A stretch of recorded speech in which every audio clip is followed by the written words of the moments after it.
आज की इस क्लास में सबसे पहले हम लोग स्टैटिक जीके और जनरल अवेयरनेस के कुछ महत्वपूर्ण क्वेश्चंस को देखेंगे। उसके बाद आज के कुछ महत्वपूर्ण करंट अफेयर्स को और लास्ट में जो है कुछ पिछले महीने के करंट अफेयर्स का रिवीजन करेंगे।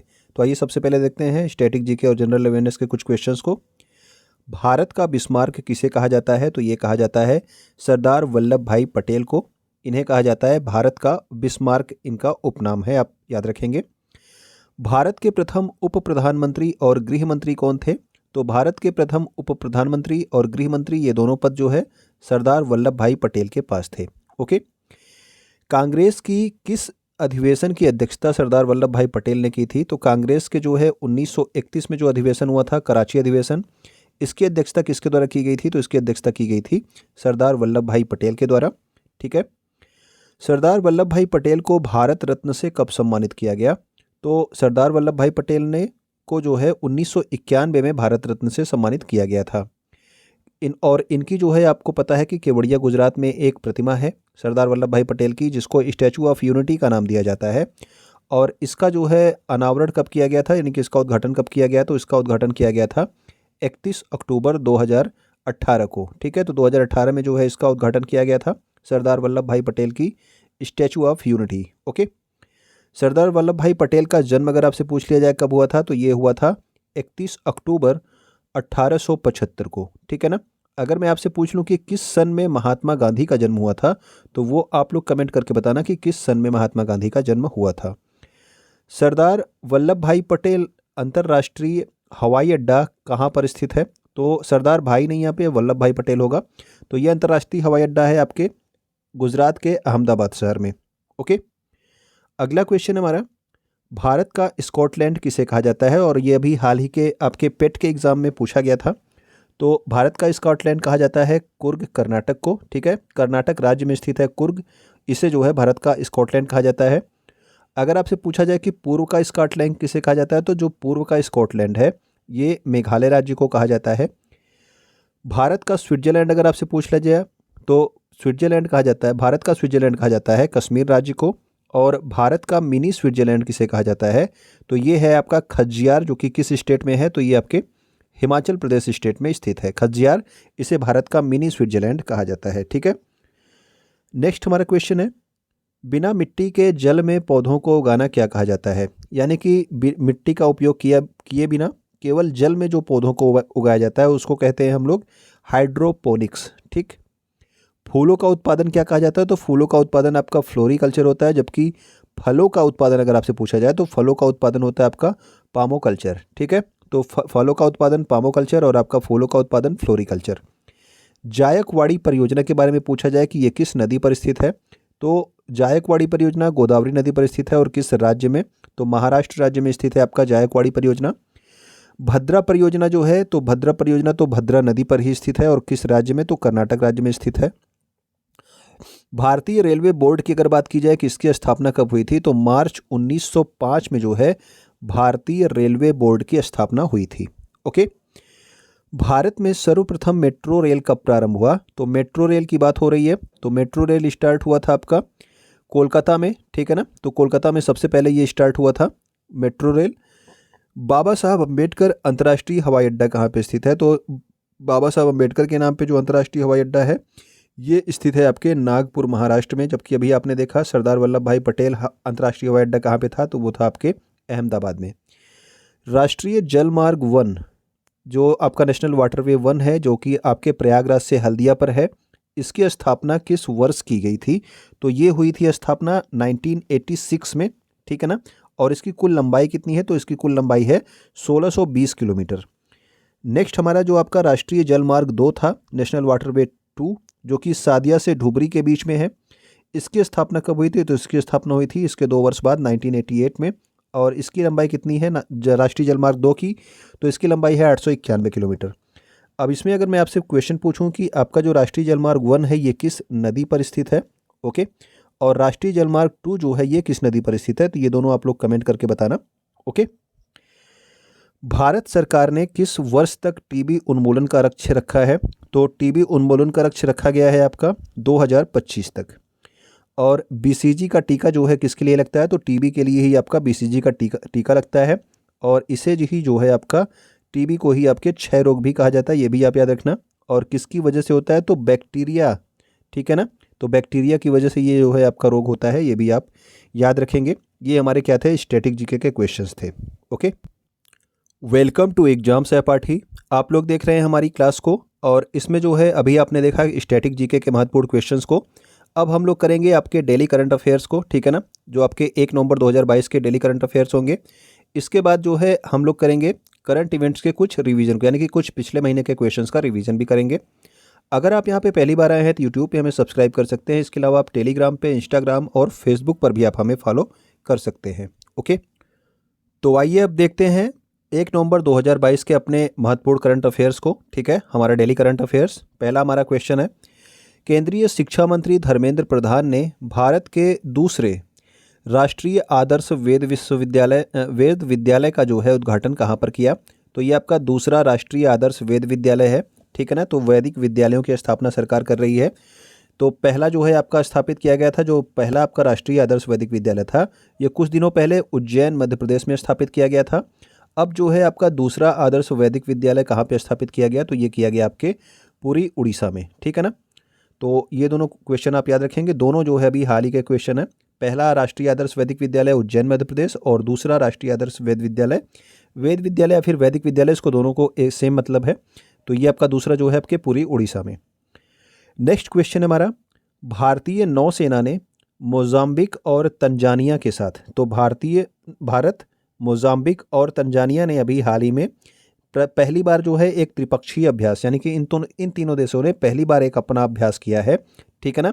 और यह अभ्यास कहाँ पर आयोजित किया गया, तो यह अभ्यास आयोजित किया गया था डार एस सलाम तंजानिया में। तो तंजानिया में आयोजित किया गया था भारत, मोजाम्बिक और तंजानिया की नौसेना के बीच अभ्यास, ठीक है ना। भारत की तरफ से कौन सा आईएनएस गया था, तो आईएनएस तर्कस ने इसमें भाग लिया था, ये भी आप याद रखेंगे। ओके, नेक्स्ट हमारा क्वेश्चन है, यूनेस्को के international union of geological sciences, तो यूनेस्को की एक संस्था है ये, international union of geological sciences, इसने किस राज्य में स्थित मौमलूह गुफा को पहली भारतीय भू विरासत साइट, यानी कि पहली जो है जियो हेरिटेज साइट के रूप में मान्यता दी है। तो यूनेस्को ने जो है 100 आपके जियो हेरिटेज साइट चुन रही है, जिसमें से भारत का जो पहला चुना गया है जियो हेरिटेज साइट, वो कौन सा है, तो वो है आपका मौमलूह गुफा। और ये कहाँ पे स्थित है, तो ये आपके मेघालय राज्य में स्थित है, मेघालय राज्य के पूर्वी खासी हिल्स में, ठीक है ना। तो पूर्वी खासी हिल्स में ये स्थित है, मेघालय राज्य में मौमलूह गुफा। इसको यूनेस्को के भू विरासत स्थल में जो है शामिल किया गया अभी हाल ही में। ओके, तो जियो हेरिटेज साइट के रूप में जो है इसको मान्यता प्रदान की गई यूनेस्को द्वारा।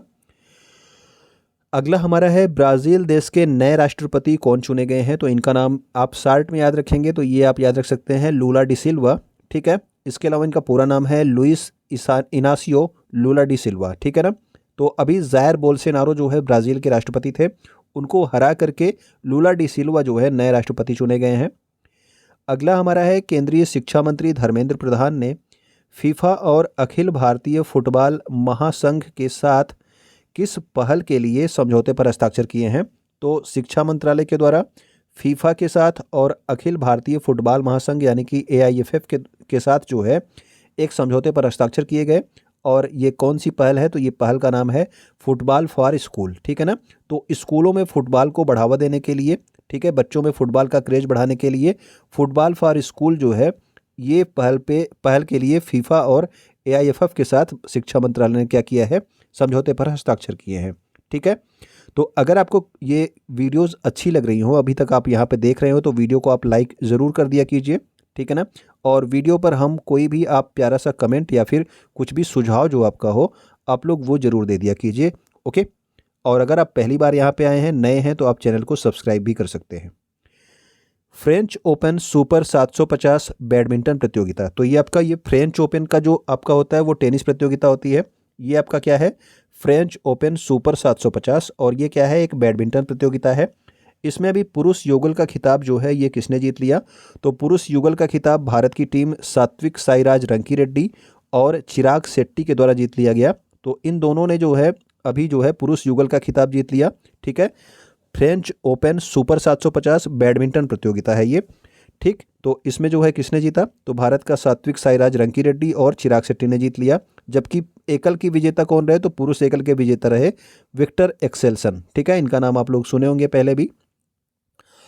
हाल ही में ग्लोबल टीबी रिपोर्ट 2022 किसके द्वारा जारी की गई, तो ग्लोबल टीबी रिपोर्ट 2022 ये जारी की गई है विश्व स्वास्थ्य संगठन के द्वारा। ठीक है ना।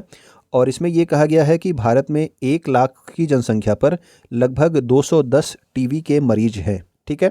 और पिछले जो है वर्षों में 60 लाख लोग टीबी से सही हो चुके हैं और लगभग 16 लाख लोग जो है टीबी से मर चुके हैं, ये भी आप याद रखना।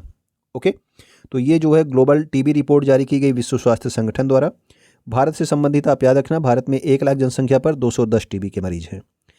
एशिया की पहली पैथोजन रिडक्शन मशीन का शुभारंभ कहाँ पर किया गया, तो एशिया की पहली जो है पैथोजन रिडक्शन मशीन है और ये आपके king George medical university KGMU Lucknow में जो है इसका उद्घाटन किया गया है। ठीक है, तो ये आपका KGMU जो आपका मेडिकल कॉलेज है, ठीक है ना, लखनऊ में, वहाँ पर जो है ये आपका पैथोजन रिडक्शन मशीन का शुभारंभ किया गया और ये एशिया में पहली बार ये मशीन जो है आपके लखनऊ उत्तर प्रदेश में स्टार्ट की गई। 28 अक्टूबर से 10 नवंबर 2022 तक कहाँ पर सरस फूड फेस्टिवल का आयोजन किया जा रहा है, तो सरस फूड फेस्टिवल का आयोजन कहाँ पे हो रहा है, तो ये हो रहा है आपके नई दिल्ली में। ठीक है ना। मार्केटिंग और जो है स्वाद से संबंधित चीज़ों को बढ़ावा देने के लिए सरस फूड फेस्टिवल का आयोजन किया जा रहा है। ओके, अगला हमारा है मलेशिया में आयोजित सुल्तान जोहोर कप 2022 का खिताब किस टीम ने जीत लिया, तो सुल्तान जोहोर कप 2022 का खिताब ये आपका जीता है भारत ने। और आपको ये भी याद रखना है कि ये जो आपका कप हो, ये आपकी जो प्रतियोगिता हो रही थी ये कहाँ पे हो रही थी, तो ये मलेशिया में हो रही थी। और इसका उपविजेता कौन रहा, तो उपविजेता रहा आपका ऑस्ट्रेलिया। और ये कौन से खेल के लिए है, तो हॉकी खेल के लिए है। ठीक है, तो सुल्तान जोहोर हॉकी कप जो है ये जीत लिया भारत ने और जो है उपविजेता कौन रहा, तो वो रहा आपका ऑस्ट्रेलिया। अगला हमारा है G20 देशों की सिविल सोसाइटी। ठीक है, तो जो G20 देश हैं उनकी सिविल सोसाइटी, जिसको जो है C20 भी कहा जाता है। ठीक है ना, chair of the country civil 20 यानी कि C20 इसे कहा जाता है। इसका अध्यक्ष किसे नियुक्त किया गया, तो अमृतानंदमयी देवी जो है, ठीक है ना, ये भारत से संबंधित हैं। इन्हें जो है अभी जो है C20 का जो है अध्यक्ष नियुक्त किया गया। और C20 क्या है, ये G20 देशों की एक सिविल सोसाइटी है। ओके, तो ये हमारे क्या थे, ये हमारे थे महत्वपूर्ण करंट अफेयर्स आज के। अब हम लोग कुछ जो है इम्पोर्टेंट करंट अफेयर्स का रिवीजन करेंगे पिछले महीने का। तो आइए अब इससे स्टार्ट करते हैं, कुछ पिछले महीने के करंट इवेंट्स का रिवीजन करते हैं। भगवान शिव की सबसे ऊंची प्रतिमा जिसका नाम क्या रखा गया है, विश्वस्वरूपम, इसका अनावरण हाल ही में कहाँ पर किया गया, तो ये भगवान शिव की सबसे ऊंची प्रतिमा होगी विश्वस्वरूपम नाम से।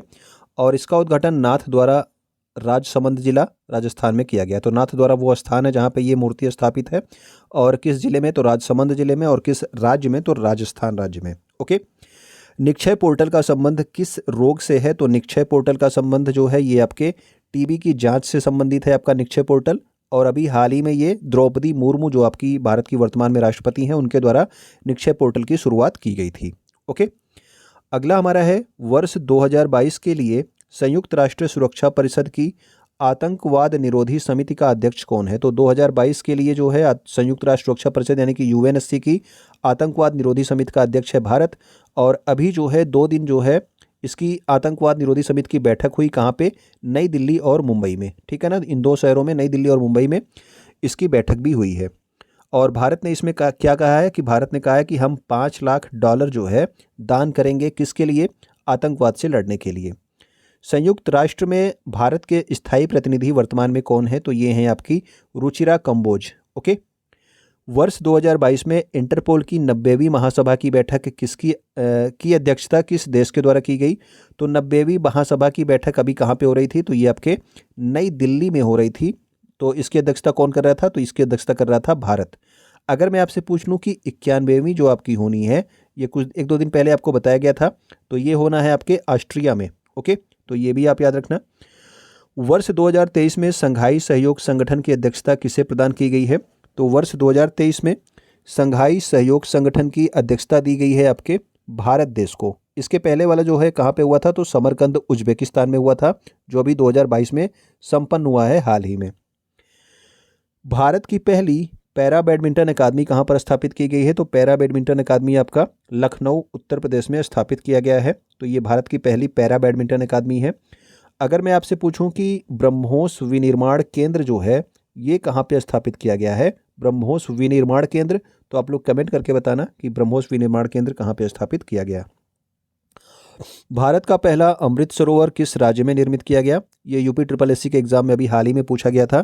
तो ये आपके उत्तर प्रदेश में स्थित जो है निर्मित किया गया। सो जो पहला आपका अमृत सरोवर है और उत्तर प्रदेश के रामपुर जिले में और किस ग्राम पंचायत में? तो पटवई ग्राम पंचायत में इसे जो है निर्मित किया गया। हाल ही में किस राज्य की विधानसभा में महिला विधायकों के लिए एक दिन जो है आरक्षित किया गया था? और किस दिन को आरक्षित किया गया था? तो 22 सितंबर को आरक्षित किया गया था कि इस दिन जो है प्रत्येक महिलाओं को कम से कम 3 मिनट जो है विधानसभा में बोलना था। ठीक है ना? तो ये जो है आरक्षित किया गया था उत्तर प्रदेश की विधानसभा में। हॉकी इंडिया के अध्यक्ष किसे नियुक्त किया गया है? तो हॉकी इंडिया के जो वर्तमान में अध्यक्ष हैं वो हैं आपके दिलीप तिर्की। ठीक है, भारत की तरफ से सबसे ज़्यादा जो है हॉकी के मैच इन्होंने खेले हैं दिलीप तिर्की ने, और इन्हें हॉकी इंडिया का अध्यक्ष नियुक्त किया गया है। कॉमनवेल्थ गेम्स 2022 में किस देश ने भारतीय हॉकी टीम को हरा करके गोल्ड जीता है? तो भारतीय हॉकी टीम को हराया है किसने? ऑस्ट्रेलिया ने। ठीक है ना? जो आपका कॉमनवेल्थ गेम्स हो रहे थे अभी 2022 के, और इसमें जो है ऑस्ट्रेलिया जीता था गोल्ड, और भारत कौन सा जीता था? तो भारत ने सिल्वर मेडल जीता था। ओके, अगला हमारा क्वेश्चन है, टोक्यो ओलंपिक 2020 में भारतीय हॉकी टीम ने जो है जीता था कांस्य पदक, और किस टीम को हराकर? को जर्मनी को हरा करके कांस्य पदक जीता था। ठीक है, ये आपका ओलंपिक की बात हो रही है, ये आपका कॉमनवेल्थ गेम्स की बात हो रही है। जल मेट्रो परियोजना हाल ही में कहाँ पर प्रारंभ की गई? तो जल मेट्रो परियोजना स्टार्ट की गई थी कहाँ पे? तो ये आपके कोच्चि जो है केरल में जो है स्टार्ट किया गया था। ठीक है ना? वाटर मेट्रो परियोजना। Okay, semi high speed rail project जिसका नाम क्या है? सिल्वर लाइन परियोजना, ये किस राज्य में प्रारंभ की गई? तो सिल्वर लाइन परियोजना अभी जो है पिछले वर्ष स्टार्ट की गई थी। कहाँ पे? केरल राज्य में स्टार्ट की गई थी। नई दिल्ली में आयोजित होने वाली G20 सम्मेलन 2023 का शेरपा किसे नियुक्त किया गया? तो शेरपा जो है आप याद रखेंगे, शेरपा बनाया गया है अमिताभ कांत को। अमिताभ कांत पहले जो है आपके नीति आयोग के CEO रह चुके हैं। ठीक है, तो वर्तमान में नीति आयोग के CEO कौन है ये आप लोग कमेंट करके जरूर बताइएगा। ओके, G20 सम्मेलन 2023 का शेरपा कौन है अब? तो अमिताभ कांत। याद ये भी आपको रखना है कि पहले जो आपका G20 सम्मेलन होना था 2023 में, ये आपके कश्मीर में होना था, लेकिन अब ये कश्मीर में ना होकर के कहाँ पे होगी? नई दिल्ली में आयोजित होगी। ओके, वरुण नौसेना अभ्यास किन देशों के मध्य में होता है? तो वरुण नौसेना अभ्यास होता है भारत और फ्रांस के मध्य। डेजर्ट नाइट वायुसेना अभ्यास कब हुआ था? किसके मध्य हुआ था? तो ये हुआ था आपके भारत और फ्रांस के मध्य। ये आपका वायुसेना अभ्यास था, ये आपका नौसेना अभ्यास है। संप्रीति युद्ध अभ्यास किसके किसके मध्य होता है? तो संप्रीति आपके भारत और बांग्लादेश के मध्य में होता है। इसके अलावा बोंगो सागर जो युद्ध अभ्यास होता है वो भी आपके भारत और बांग्लादेश के मध्य में होता है। वज्र प्रहार युद्ध अभ्यास की बात की जाए तो वज्र प्रहार भारत और अमेरिका के मध्य अभी आपके हिमाचल प्रदेश में आयोजित किया गया था। सिम्बेक्स युद्ध अभ्यास सिंगापुर और इंडिया के बीच में होता है। ठीक है, और अगर मैं आपसे पूछ लूँ कि विनबैक्स जो है, विनबैक्स युद्ध अभ्यास ये किस देशों के मध्य में होता है? तो ये आप लोग कमेंट करके बताना कि विनबैक्स युद्ध अभ्यास किसके किसके मध्य होता है। स्लाइनेक्स युद्ध अभ्यास किसके मध्य होता है? तो स्लाइनेक्स होता है आपके भारत और श्रीलंका के मध्य में। ओके, किस राज्य सरकार ने आर्थिक रूप से कमजोर यानी कि जो EWS छात्र हैं इनको निजी विद्यालयों में मुफ्त शिक्षा उपलब्ध कराने के लिए चिराग योजना जो है शुरू की है? तो EWS छात्रों को जो आपके प्राइवेट स्कूल हैं वहाँ पे मुफ्त शिक्षा उपलब्ध कराने के लिए चिराग योजना हरियाणा सरकार ने प्रारंभ करी है। मुख्यमंत्री महतारी न्याय रथ यात्रा जो है ये कहाँ पे स्टार्ट की गई? तो ये स्टार्ट की गई है आपके छत्तीसगढ़ में। ठीक है ना? मुख्यमंत्री महतारी न्याय रथ यात्रा छत्तीसगढ़ में। 10 लाख ग्रामीण युवाओं को स्वरोजगार, ठीक है, रोजगार नहीं स्वरोजगार उपलब्ध कराने के लिए किस राज्य सरकार ने स्वामी विवेकानंद युवा शक्ति योजना शुभारंभ किया था? तो ये थी आपकी कर्नाटक सरकार। ओके, किस राज्य ने प्रदेश के सभी 13 जिलों में एक एक संस्कृत ग्राम विकसित करने का जो है निर्णय लिया है? तो उत्तराखंड में कुल 13 जिले हैं और इन 13 जिलों में प्रत्येक जिले में एक एक जो है संस्कृत ग्राम विकसित किया जाएगा, जहाँ पे सभी लोग जो है संस्कृत बोलेंगे, संस्कृत में पढ़ाई होगी। इस तरह का जो है ग्राम विकसित किया जाएगा उत्तराखंड राज्य में। किस राज्य सरकार ने उच्च शिक्षा में 100% राष्ट्रीय शिक्षा नीति यानी कि नेशनल एजुकेशन पॉलिसी को लागू करने की घोषणा की? तो उच्च शिक्षा यानी कि हायर एजुकेशन में आपका उच्च राष्ट्रीय शिक्षा नीति कहाँ पे लागू हुई? तो ये हुई है आपके गोवा राज्य में। राष्ट्रीय एकता दिवस कब मनाया जाता है? तो ये मनाया जाता है 31 अक्टूबर को सरदार वल्लभ भाई पटेल के जन्म दिवस पे, और इसे जो है 2014 से प्रारंभ किया गया, जब से जो है बीजेपी की सरकार जो है आपके सत्ता में आई, तब से इसे स्टार्ट किया गया। विश्व टीबी दिवस जो है ये कब मनाया जाता है? तो विश्व टीबी दिवस प्रत्येक वर्ष 24 मार्च को मनाया जाता है। ठीक है ना। टीबी जो है किसकी वजह से होता है? तो ये होता है आपके बैक्टीरिया की वजह से। विश्व शहर दिवस कब होता है? तो विश्व शहर दिवस आपके आपके 31 अक्टूबर को होता है। इसके अलावा वर्ल्ड आपका बचत दिवस जो है ये भी कब होता है? तो बचत दिवस भी आपके 31 अक्टूबर को ही होता है। तो ये हमारे महत्वपूर्ण करंट अफेयर्स और जो है जनरल नॉलेज के जो है रिवीजन थे। उम्मीद करता हूँ कि चीज़ें आपको अच्छी लगी होंगी। तो वीडियो आप अपने दोस्तों तक ज़रूर शेयर कर देंगे जो किसी भी एग्ज़ाम की तैयारी कर रहे हो। अगर आपको वीडियो ये पसंद आई हो, वीडियो आप लाइक कर देंगे। ओके, वीडियो आप जो है क्या करेंगे, वीडियो देखने के लिए आपका बहुत बहुत धन्यवाद। Thank you.